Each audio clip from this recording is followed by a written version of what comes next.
Good evening. This is the video newsletter for Buy Sell Short for Wednesday, September 21st. Fed day today came and went, and the market essentially went, wah! Didn't like what the Fed ended up giving, even though it is exactly what the market had come to expect, especially over the last few days. Operation Twist, as it is called, referring to something the Fed did back in the 60s.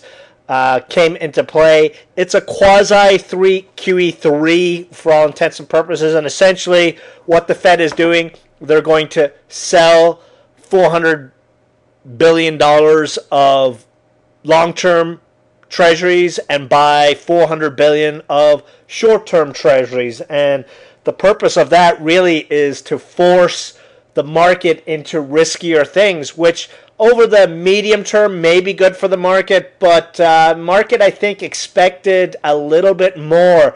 Granted, we had the Republicans last night send a letter to Bernanke saying not to do anything. And, you know, since those idiots got voted into office last November, essentially this is what you get, more of the same crap. And an ironic twist, not to jump into politics at all, you had the dipshit Boehner today saying the problem in the economy is gridlock in D.C. I mean, how can someone say that, especially that guy, say that with a straight face? And that is all I'm going to say on that matter.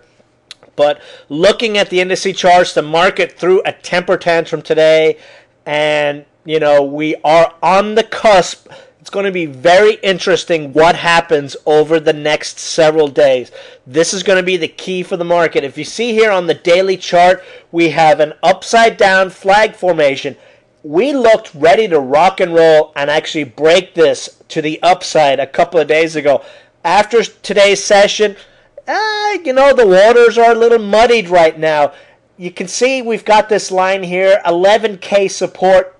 You know, we probably would need a break of 10,800 to really get concerned. We still have that European crap floating off there in the horizon.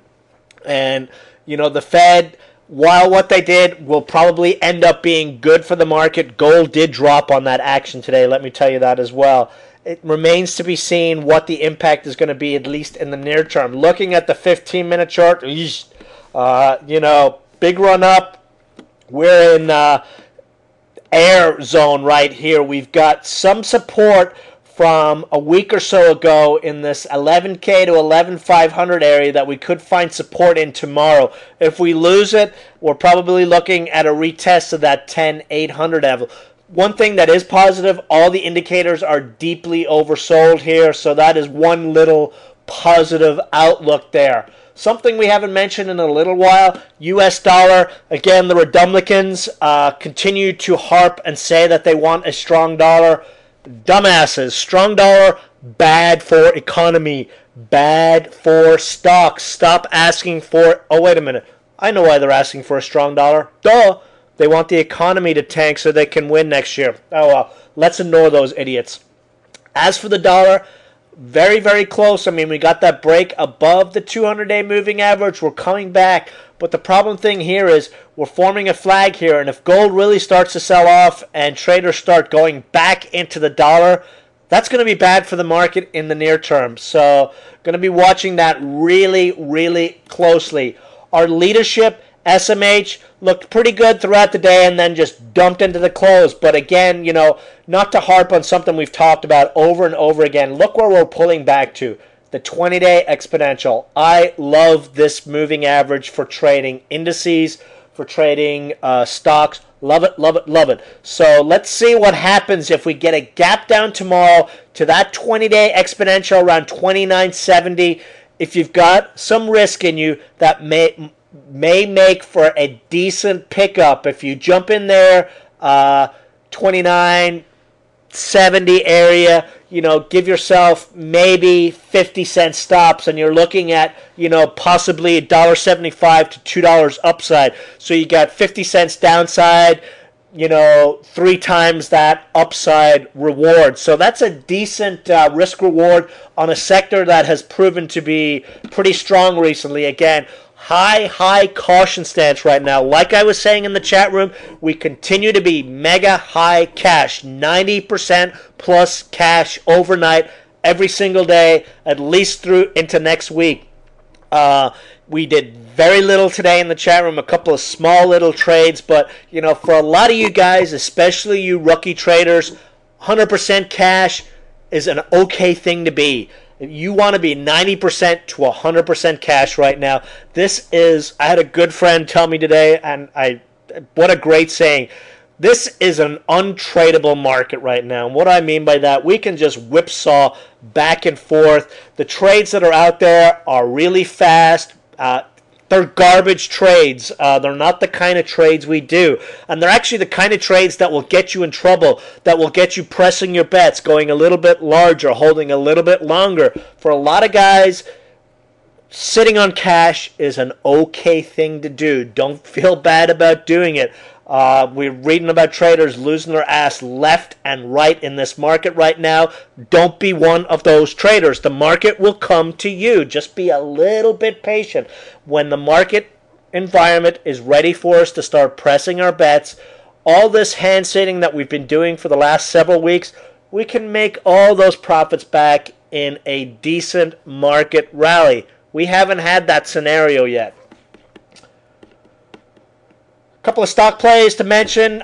Sirius had a nice little spike, even with the market selling off today. And the reason being, Liberty Media, in case you didn't realize, they own 40% approximately of Sirius. They also own a bunch of other ventures like Stars, etc., etc. And what they've been planning to do is spin off into a separate tracking stock all the little pieces of companies that they own. That's good for Sirius, and the reason it's good for Sirius, well, that court decision, they were allowed to go ahead with it. Anyway, in order for them to be able to actually spin off Sirius into this one, the speculation is they need a controlling majority in it, which means more than 50%. So you could see Liberty Media make a tender offer for more shares of Sirius, and that's why you saw the stock spike today. We did get above that previous resistance, 185 to 187, a break through that 50-day moving average at 190, and we're off to the races on this stock. The indicators look really, really nice here. So again, hopefully the market doesn't crimp it, but definitely one to keep an eye on any pullback tomorrow. The other one, EK, looked fantastic going into the close. Then the market just started dumping in that last 30 minutes.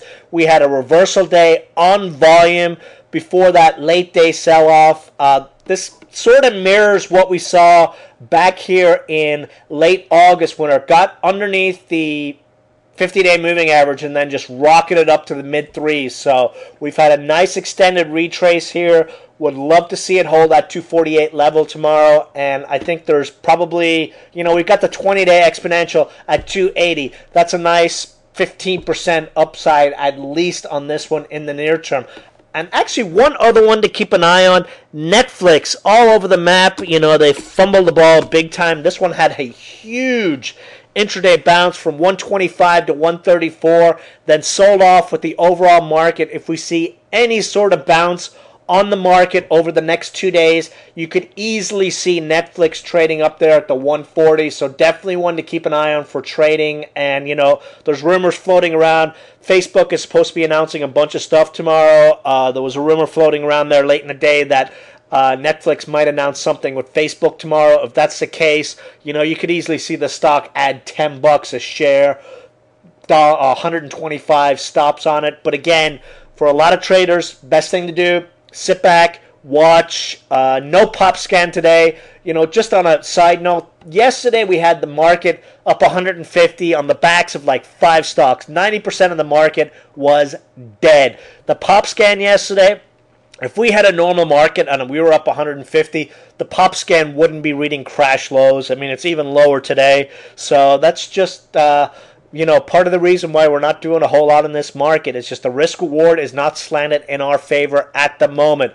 That may change, on a dime. I mean, we had the same sort of situation this time last year. Fed came out at Jackson Hole. Then we had the Fed meeting, and then the market bottomed and started rallying a few days later. So let's, fingers crossed, see if we have that happen again. So that's it for the video. No pop scan tonight. Let's just play the market intraday. High cash overnight. And, that's what we're going to do into the weekend. And then, let the market show where we're going to go. That's it for the video. Any questions? Feel free to send me an email. Otherwise, I will see you guys tomorrow. Goodbye.